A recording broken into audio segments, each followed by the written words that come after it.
In this lesson, we talk about Irradiance map and we'll see how it works in theory, and we'll try to create a GI solution for our simple and complex scenes. And finally, we'll see what are its strengths and weaknesses. Get ready for a very long lesson. The key difference between Irradiance map and brute force is the fact that in Irradiance map, instead of computing GI for all the shaded points that are visible to the camera, GI will only be computed at some points and interpolated for others. Let's open up our render settings, enable GI, and set Irradiance map as your primary engine, and set the secondary engine to none. And as you can see, there is no Irradiance map in the secondary engines. That's because it only can be used as the primary engine. Let's open up our frame buffer and see how Irradiance map works. Let me hide the history panel and have my render settings window also open besides the frame buffer.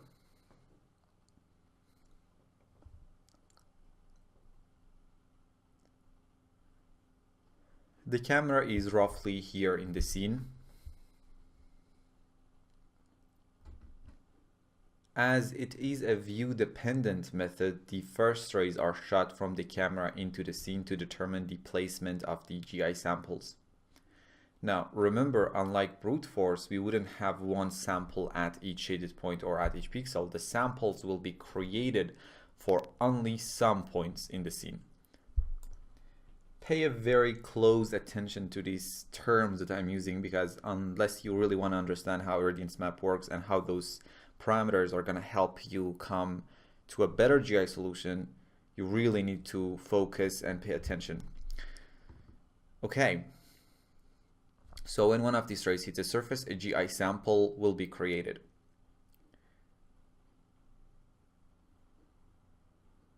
From these points, the hemispherical burst of GI rays will be traced into the scene to gather information. And the number of these rays is controlled by the subdiv, or in previous versions of V-ray, hemispherical subdivision parameter.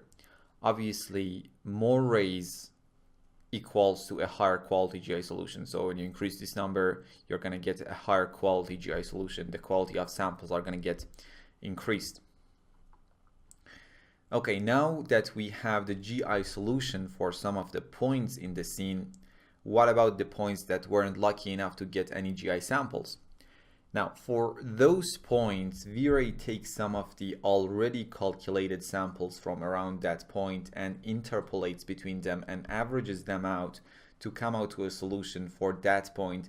And the same thing will happen for the other unsampled points in the scene.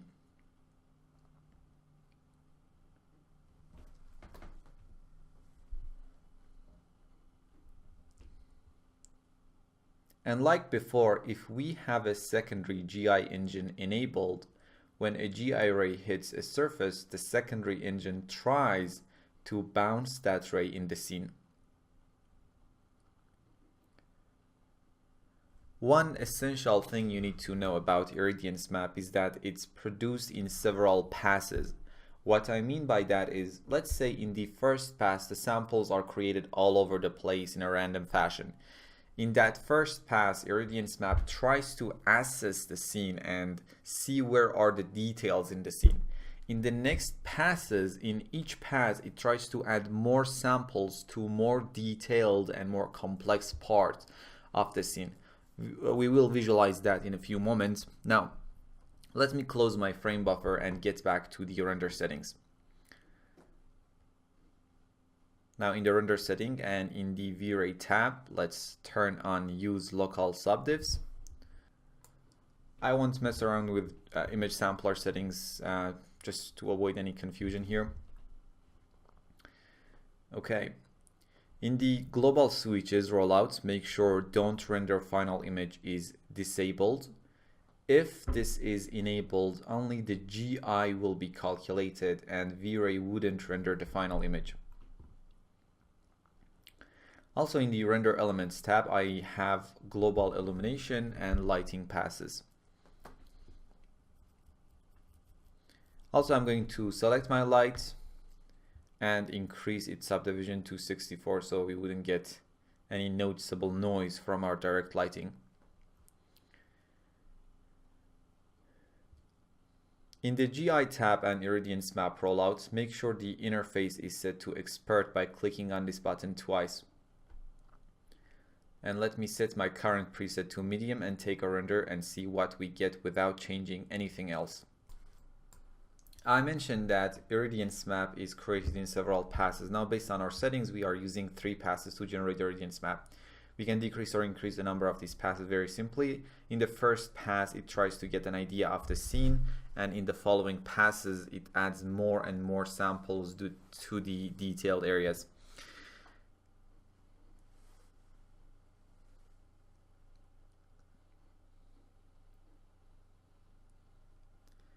And after these passes are calculated, we start to render our final image.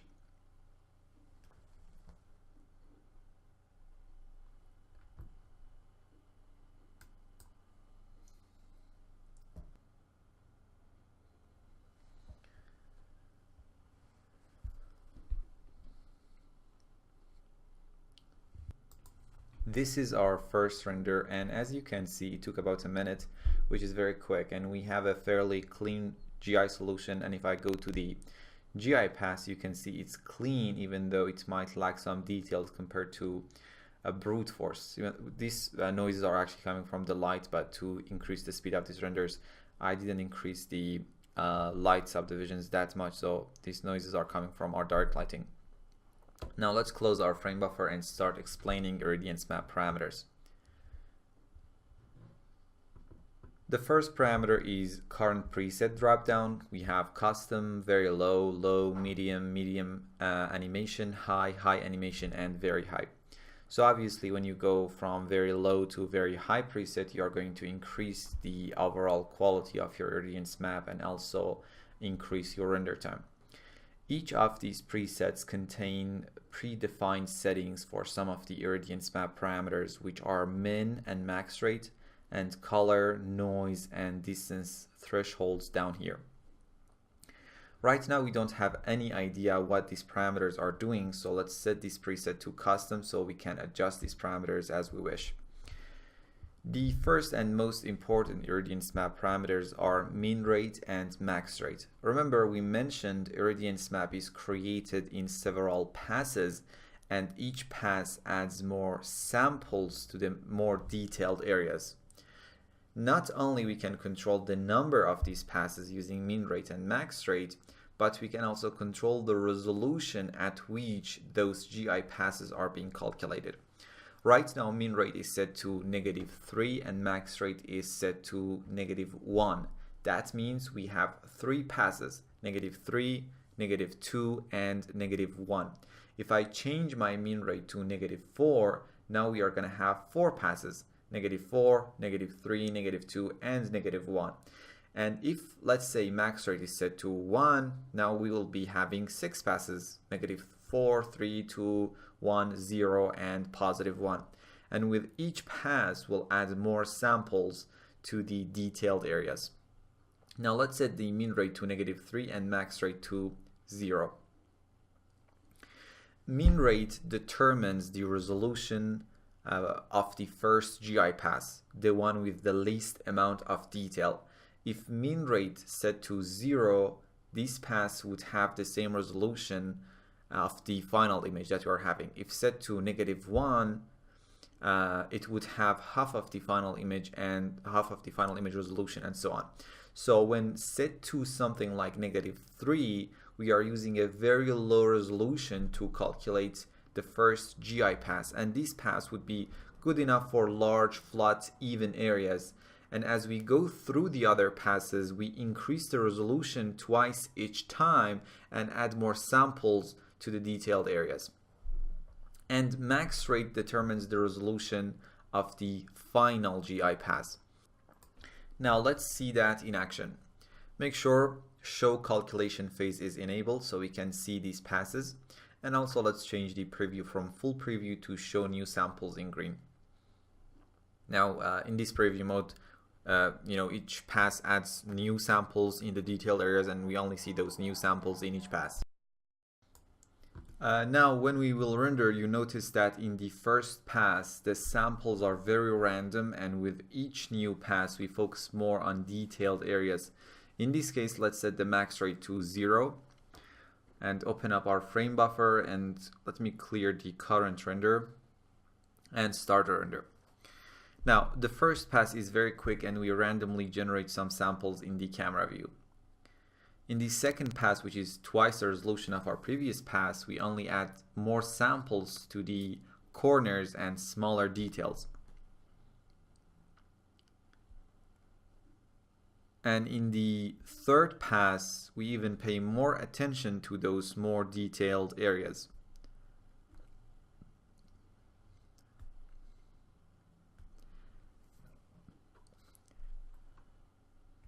And in the final pass, we barely add any samples to any flat areas and pay even more attention to the corners and complex intersections. On the red wall, those green samples are shown as black, but it's just a preview and doesn't matter that much. So clearly, if you use a min rate of, let's say, 0 and max rate of 3, you're going to also have 4 passes. But those 4 passes are going to be having higher quality compared to, let's say, -3 and 0. So they would take more time to calculate, and at 1, when we're using the pass 1, for example, we are going to have double the resolution of the final image. But the right thing to do is to always set the min rate as a negative value, so we can calculate less interesting and more flat, even areas very quickly. So the higher resolution passes would be used to calculate more complex areas. In the V-Ray tab and global switches rollout, let's make sure don't render final image is inactive. Now I have 2 renders to show you, one with the min and max rate set to -7 and -4, and the other one with min and max rate set to -3 and 0. In the lower quality renders, you can see tons of details are gone. Take a look at these legs down here, and if you compare it to our higher quality render, you can see the contact shadows are almost gone, and you can see that throughout the scene if you pay close attention. And you can also see some artifacts here and there.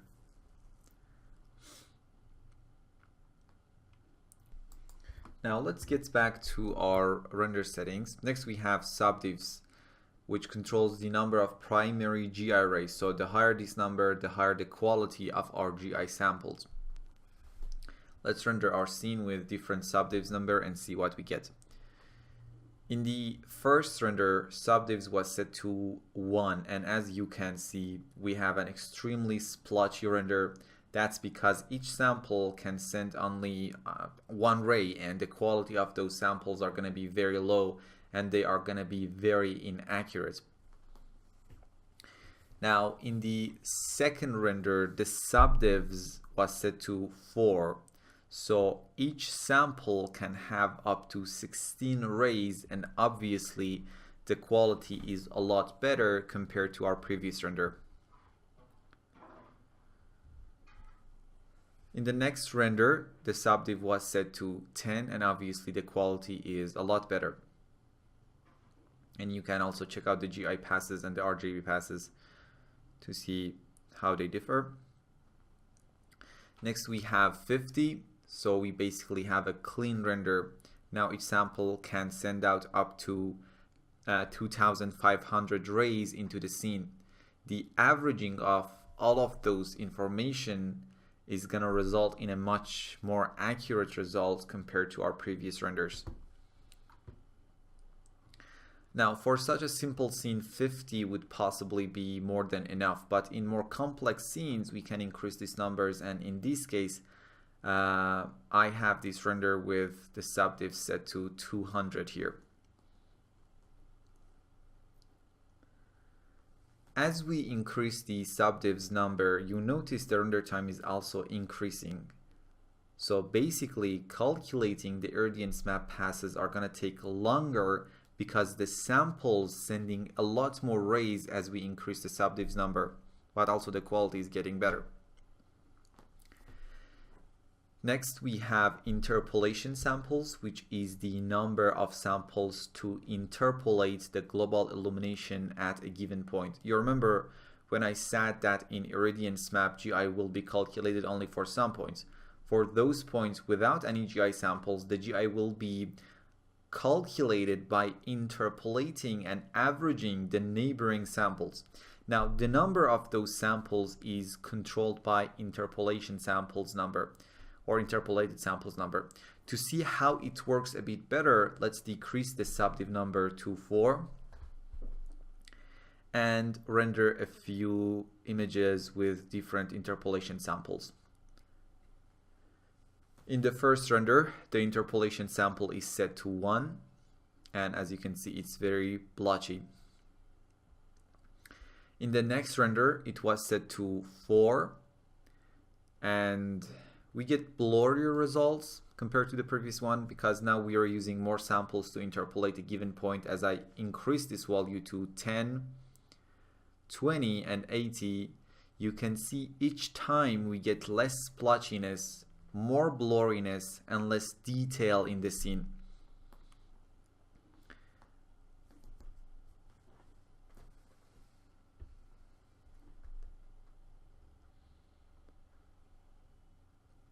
Next, I increased the subdivs to 50 and repeated the same process.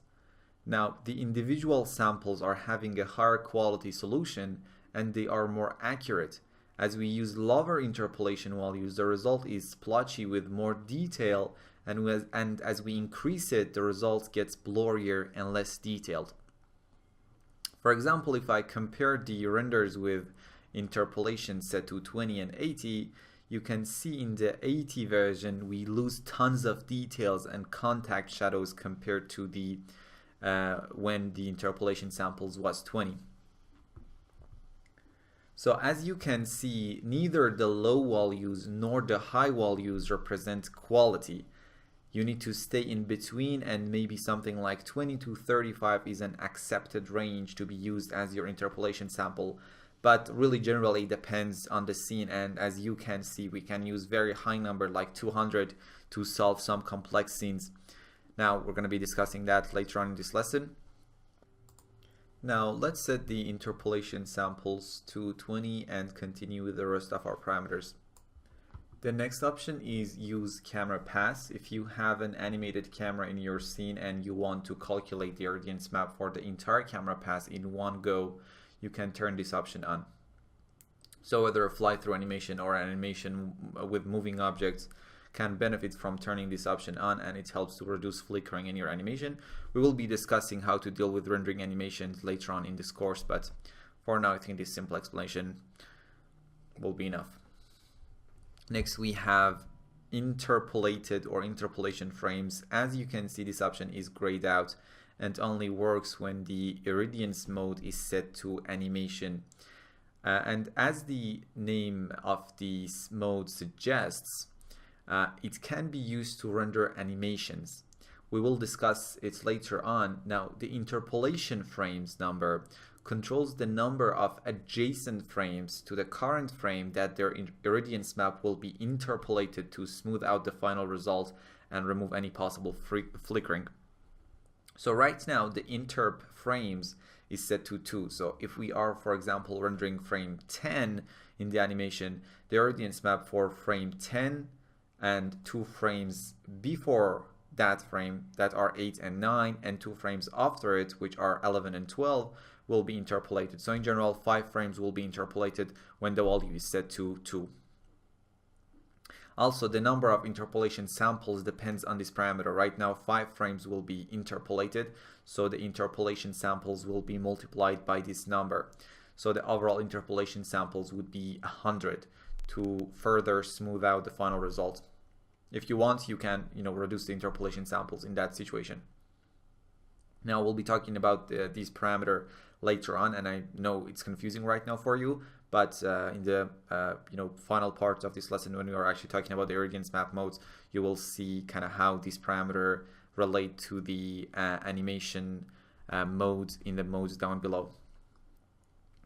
Now, let me for now set the Irradiance modes back to single frame. Next, we have show calculation phase, and as you know, if enabled, it will show you the Irradiance map passes, and in this drop down you can decide how the samples are going to show in the Irradiance map calculation. Let me set these to full preview for now. Next, we have show samples, and if enabled, the Irradiance map samples are actually going to show up in the final render. Let me show you a render with this option enabled.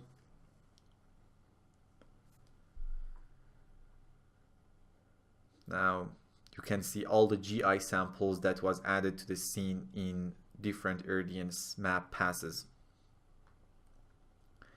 Then there is show direct light. It will show direct lighting for primary bounces in addition to indirect lighting while the Irradiance map is being calculated. Generally, you really don't need to touch this option at all. Next, we have color threshold, normal threshold, and distance threshold. Color threshold controls the sensitivity of Irradiance map to indirect lighting. Distance threshold controls the sensitivity of Irradiance map to distance between surfaces, and normal threshold controls the sensitivity of Irradiance map to surface normals. For color and normal thresholds, the smaller the value, the more sensitive Irradiance map will be, and therefore the final GI solution will be more accurate and detailed. But for distance threshold, higher values means more samples where the surfaces are close to each other. That's why as I change the preset from very low to very high, you notice the values for color and normal thresholds are getting smaller and distance threshold is getting bigger each time.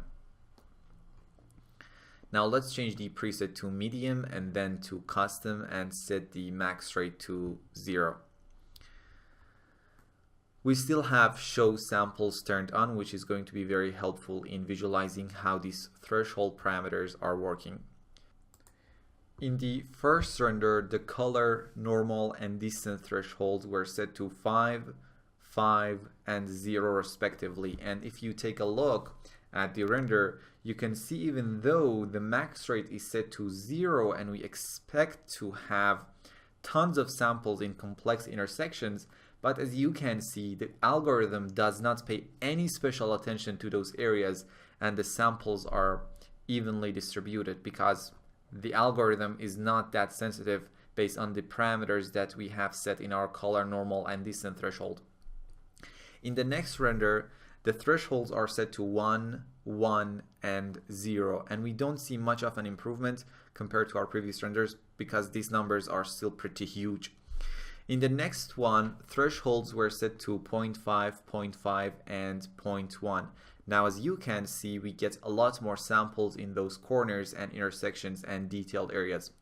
And in the next render, the thresholds were set to 0.2, 0.1, and 0.3. And as you can see now, because V-Ray is a lot more sensitive, we get a lot more samples in those complex areas.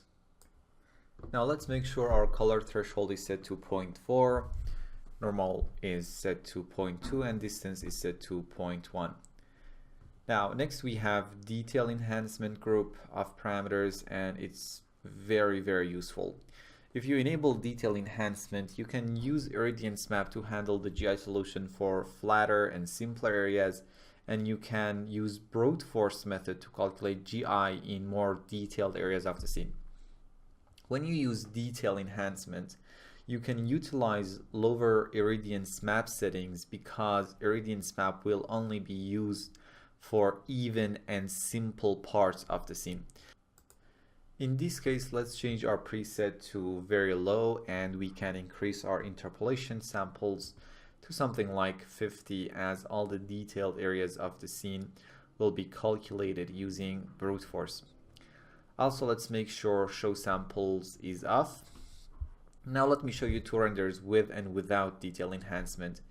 In the first render, detail enhancement is off, and as you can see, we don't get to keep any details in the scene, especially with the high interpolation samples number that we have. We smooth out every detail. Now the contact shadows are almost gone, and you can go throughout the scene and see this lack of details everywhere. In the next render, detail enhancement is enabled, and even though the render took almost twice as our previous render, we get all the details and contact shadows back. Now let me zoom in some areas and compare this render with our previous one.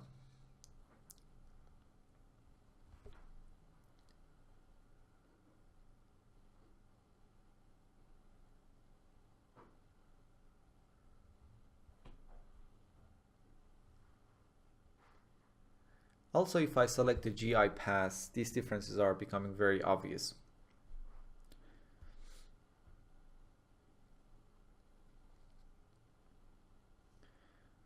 As you can see in our detail enhancement version, all the details are back, but now the noise problem that we had with brute force is back again.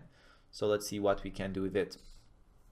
To control the quality of the detail enhanced areas, we have subdivision multiplier, and it is a percentage of the Irradiance map subdivision. So right now our Irradiance map subdiv is 50, and if I set the subdiv multiplier to 1, we're going to get all of those rays for the brute force calculations. And if set to, let's say, 0.5, we only use 50% of our Irradiance map subdivision. Let's set it to 1 and maybe 5 and take a look at the resulting render. When set to 1, especially if we are in the global illumination pass, you can see not much of an improvement, but when set to 5, it's a lot cleaner, and we can clean the rest using our image sampler, but obviously the render time has increased. Next we have radius, which controls the radius for the enhancement effect.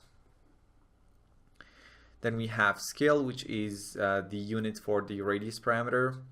Scale is in pixel and world is in the world units. Turn off detail enhancement for now. And let me set the interpolation samples back to 20 and set the preset to custom and set the min rate to -3 and max rate to 0, and make sure the thresholds are set to 0.4, 0.2 and 0.1. Next we have randomize sample, which is on by default, and it jitters the samples randomly to prevent artifacts in the GI solution. First, let me enable show samples, and I can show you two renders with and without this option checked. When is off, you can see the samples are distributed in a grid on the scene, and when is on, the distribution is random, and normally this option should be on. Let's also disable show samples for now. Next we have multipass, and this is what gives us the ability to calculate Irradiance map in several passes. If disabled, the map will be calculated in one pass, and the resolution of which is specified by the max rate, and it's also a good idea to have this option on all the time. Then there is sample visibility, and it can be really helpful to prevent artifacts like light leak through thin objects. When the two sides of that surface are having a very different illumination. Now let's visualize that quickly. Let me create a small plane object.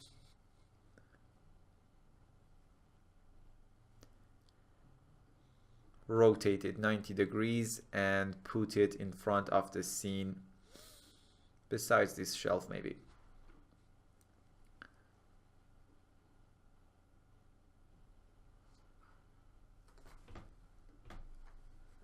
Now let's create a V-Ray plane light and put it behind our plane. And let me also rotate it towards the bottom of the plane.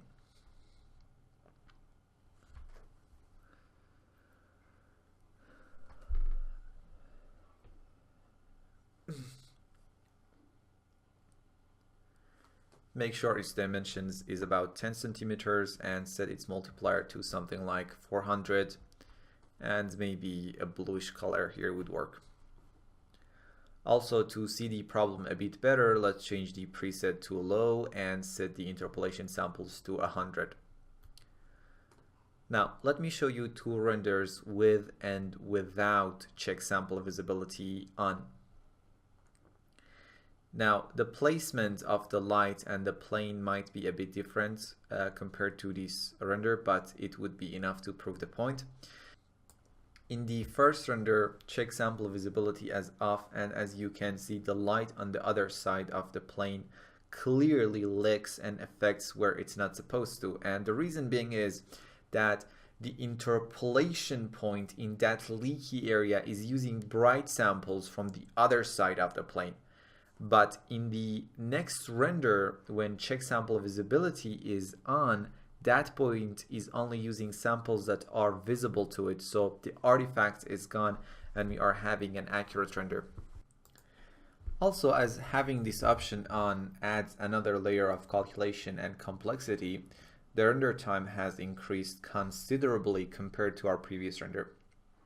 In most cases, if you are having fairly decent Irradiance map settings, you wouldn't need check sample visibility to be on, and Irradiance map would have done a nice job of preventing those light leaks.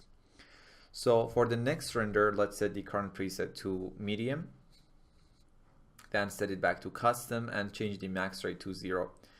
Let me set the interpolation samples back to 20 and make sure check sample visibility is off. If we render the scene, as you can see, we do not have any light leaks because the quality of our Irradiance map is decent enough, so we wouldn't need check sample visibility to be turned on.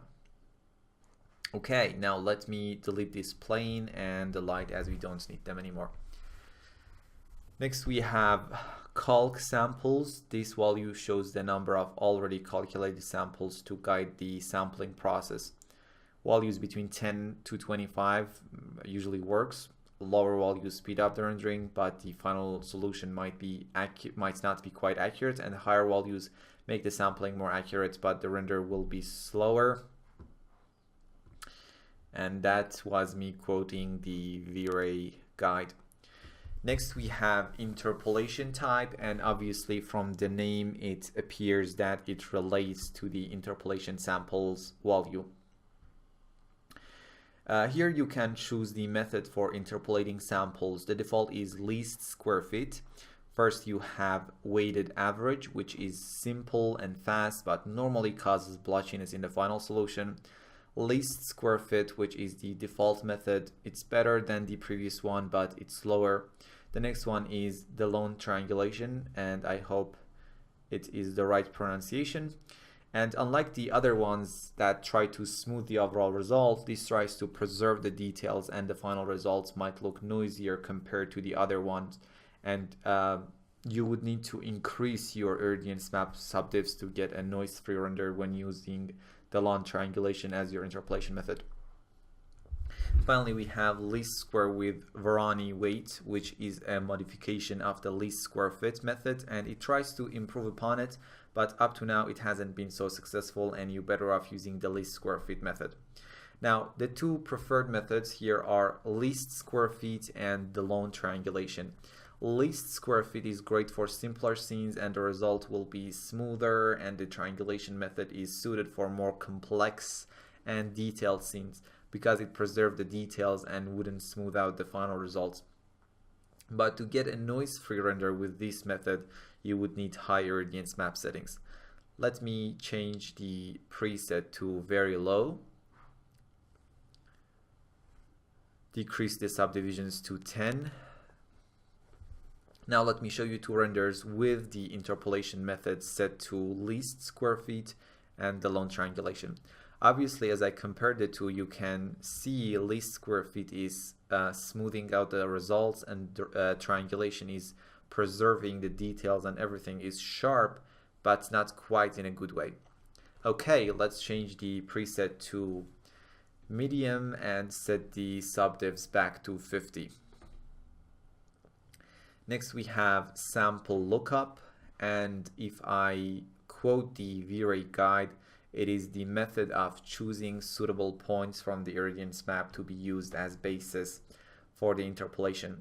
And you really don't need to know how this works, and as you can see, there is a useful description for each of these methods, from draft to fast, good, and best, and the default one, which is density based, is your best bet to get high quality renders.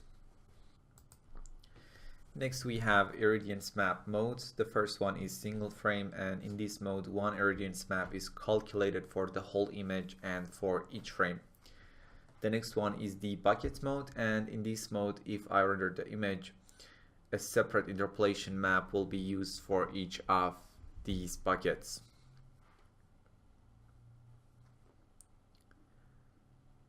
Okay, we can stop the render. Another one that we have is from file. You provide an irradiance map file, and Viri won't calculate irradiance map again and uses that supplied map instead. Let me show you how it works quickly. So let me change the mode to the single frame. Click on this reset button to clear any existing irradiance map in the memory and say yes. Also, as we only need to save the irradiance map file, we can go to the V-Ray tab and from the global switches rollout, enable don't render final image. Now you can render the scene. Now V-Ray is calculating irradiance map, and as soon as it's finished calculating, it just won't render the final image.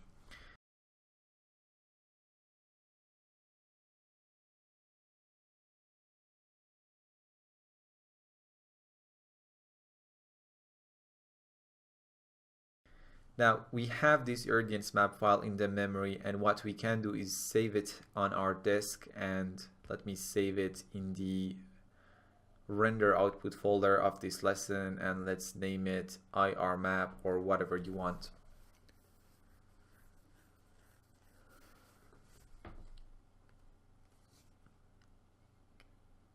Now we can change the mode to from file and load the irradiance map that we just saved. In the V-Ray tab, make sure to disable don't render final image. And now if you render the scene, you notice that V-Ray skips calculating irradiance map and uses that supplied file and renders the final image immediately.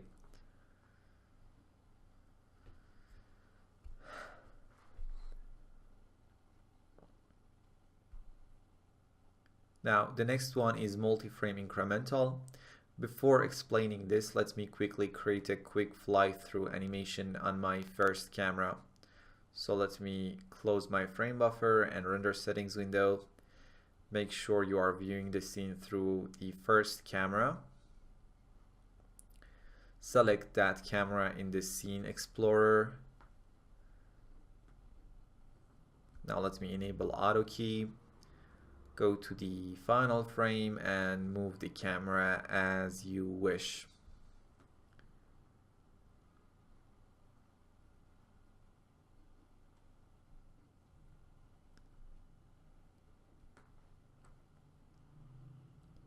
Now we can disable auto key. Now if I move through the timeline, we'll have this simple fly-through animation. I have 50 frames, and as you can see, the motion isn't very complex. So for example, if I compare frame 1 and 5, you can see the camera barely moves. So we don't need to calculate a new irradiance map for each frame. Using multi-frame incremental mode, V-Ray will calculate a complete irradiance map in the first frame, and from the next frame, V-Ray uses that first irradiance map as a base and adds to the map where there isn't enough detail. In our example, we can go ahead and render all the frames using multi-frame incremental, and only the first frame will get the complete irradiance map calculated, and the other frames will use that map as a base and refine that map where needs be. Now, in this case, because the motion isn't extreme, we can go and render, for example, every 5th frame, and in general, we will render 10 frames, right? Because we have 50 frames in general. Now, and the resulting irradiance map will have enough information that makes it possible to render any frame in the animation without having to calculate irradiance map for that particular frame separately. Let's practice what we just learned. open up the render settings and make sure the mode is set to multi-frame incremental. Let me reset the existing map here. In the Common tab, enable Active Time Segment and set the every nth frame to 5. Now we are rendering only every 5th frame. In the V-Ray tab, enable Don't Render Final Image. Now if I press render, you can see for the first frame the Irradiance map is calculated in full, and for other frames we'll use the map from this frame as our base.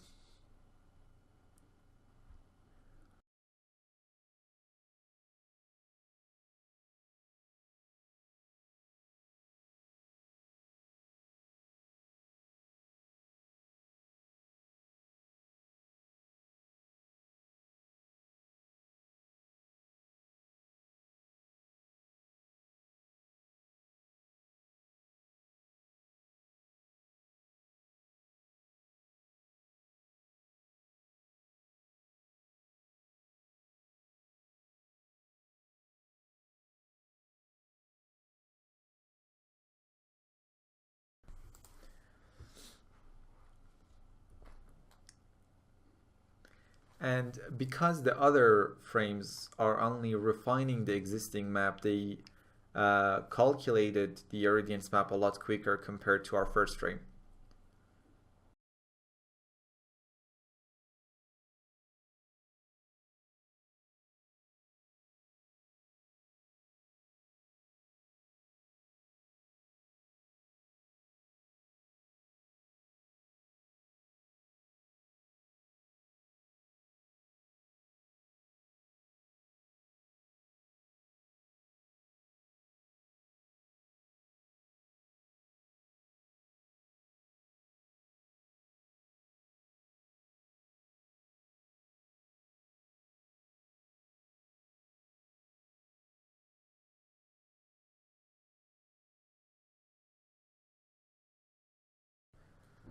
I think it took about a minute to calculate the Irradiance map for all of those frames.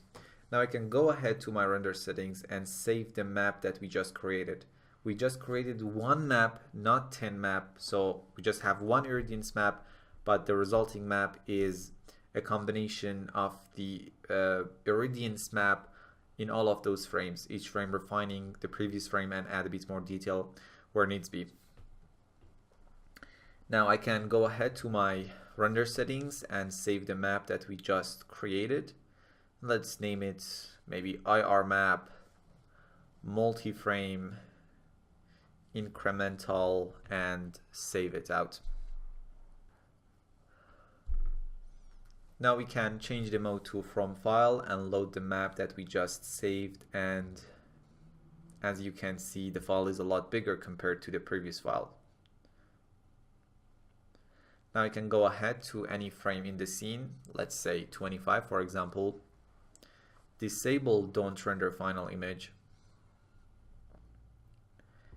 and in the Common tab change the time output to single and render the image.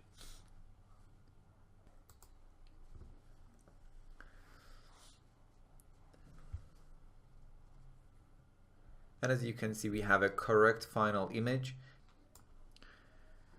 Next we have Add to Current Map. It's like multi-frame incremental, but in this mode an entirely new map will be created at each frame and add those new data, that new map, to the resulting map of the previous frame. So if I activate my third camera and select it in the Explorer, you can see we have 4 camera views in our first 4 frames. Now imagine I want to have a detailed high-res render from each of these views. So I can change the mode to Add to Current Map, and in the Common tab render only the first 4 frames, right? Like the previous example, I can enable Don't Render Final Image and render the scene. Now the first frame is like before, a full Irradiance map will be created. In the second frame, a new map based on that new view will be created, and the map will be added to the map from the previous frame. right? We're just not refining the map like multi-frame incremental. We are creating an entirely new map for each frame and add the map that was created in that frame to the map that was created in the previous frame. So we combine those two maps in the first two frames. And after 4 frames are finished, we'll have an Irradiance map that is going to be perfect if we use it to render any of those 4 frames or all of them. So you just need to save the map after the render is finished, change the mode to from file, disable don't render final image, and start rendering any of the views that you want. So the next one is incremental add to current map. In this mode, V-Ray uses whatever Irradiance map left in the memory and refine that from the first frame instead of calculating a completely new map from the first frame. Now the last two ones are animation pre-pass and animation rendering.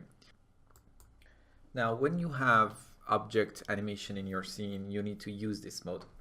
So if you are trying to render animation with object animation, you first need to change the mode to animation pre-pass.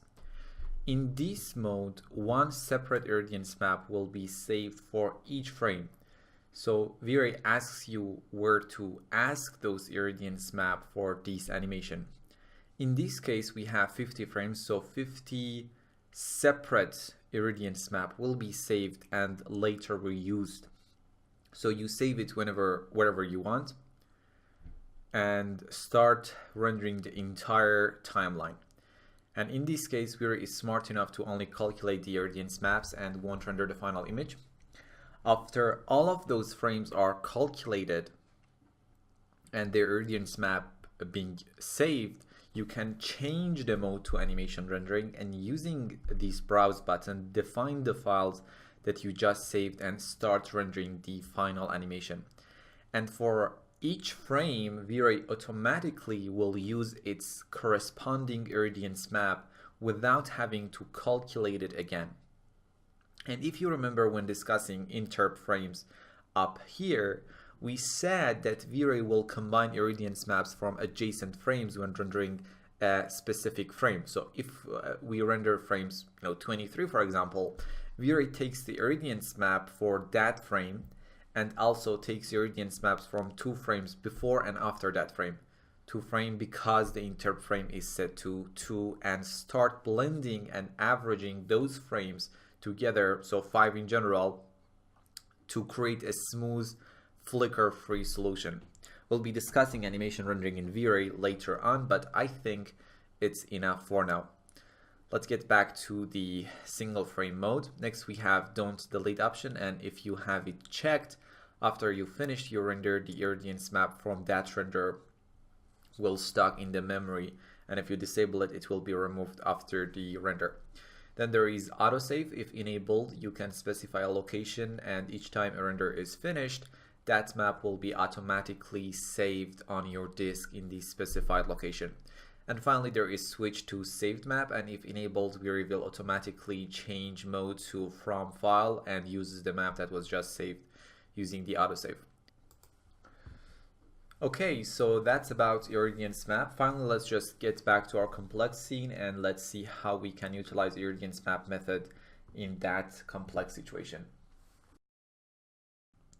Now, this is the same scene that we had when we were working with brute force. And also the scene has neutral gray material applied to all the surfaces, which makes coming up with a solution a lot harder compared to a normal textured scene. The noise and splotchiness from the GI will be much more obvious in this scene. Let's open up our render settings and see what we have. As you can see in the V-Ray tab, almost everything is set to default. I've only disabled divide shading rate subdivs. In the GI tab, let's set the primary engine to Irradiance map and secondary engine to none. In the Irradiance map settings, let's set the preset to medium and see what we get. If you remember, the medium preset was giving us a pretty clean solution in our simple scene. But here we are dealing with extremely difficult situation where the direct lighting has a hard time entering the room and we have so many small details in the scene. Let's open up our frame buffer and let's see the render that we are gonna get. In your frame buffer, make sure display colors in sRGB space is enabled as you check out the renders. As you can see, the final render is extremely splotchy and we haven't kept so much detail. Also, if I go to the global illumination pass, we can see the real depth of our problem. Wow, it's really scary. Now let's think about the solution here. First, I'm going to draw a small region in my render so we can work a bit faster. And this is a normal workflow for me. Instead of rendering the entire image all the time, I work on small regions, and when I'm sure everything is okay, then I render the final image. Let me just arrange these windows so we have both our render settings and our frame buffer.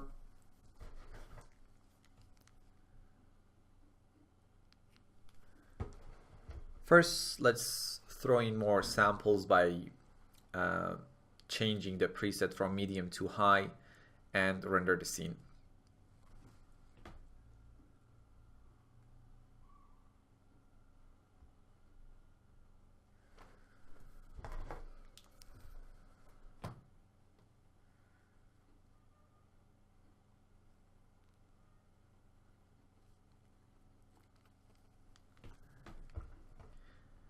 As you can see, it hasn't quite improved anything really. Now let's change the preset back to medium and increase the quality of our samples by increasing the subdivs to 100 and render the scene.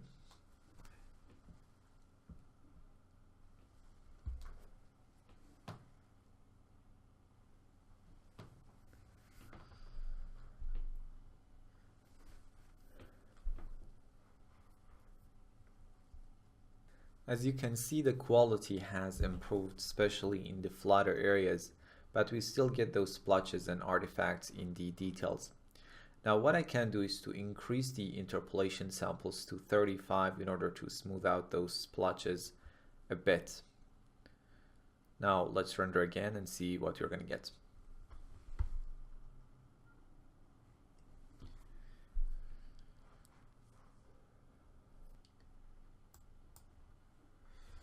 It's better, but we still have those splotches even though less visible, and we lost tons of details and contact shadows. For most scenes, these settings would give a beautiful render. Maybe interpolation samples is a bit too much, but in this extremely difficult scene, just increasing the Irradiance map settings wouldn't be enough to get a final result.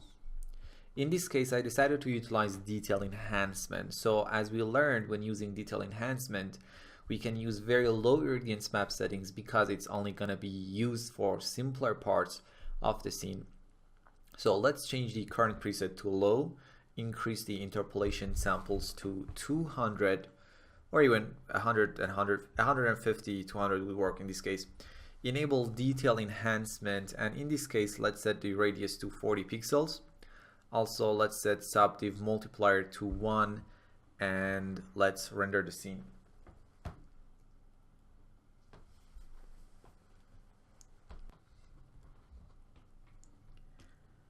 Now, as you can see, those splotches are gone. We have a faster render, but now we have lots of high frequency noise. To get rid of these, let's increase the subdiv multiplier to 3 and render again.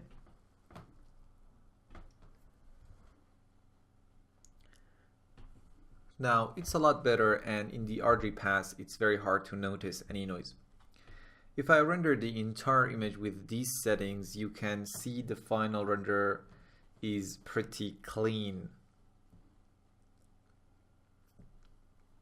I can check out the GI pass, and as you can see, we have barely any noticeable noise, but it took more than 1 hour to render this, which is a lot faster compared to, for example, brute force, and it's a lot cleaner compared to it. Now obviously we are gonna need a secondary engine to have a profound GI solution, so let's use Light Cache as our secondary engine and set the subdivs to 1500s. Also in the render elements, let's add a V-Ray denoiser, and you can set the preset to mild, or it's really up to you. but in this case I just let it to be default. Now this is the RGB pass, and as you can see, it's very clean.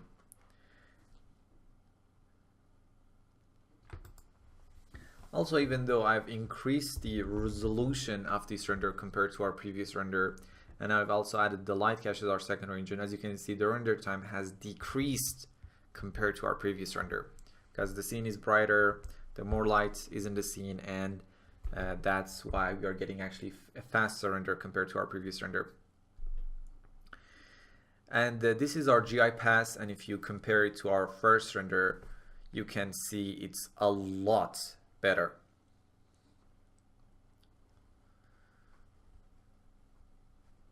And this is our denoiser pass, and it's getting rid of any remaining high frequency noise in the render.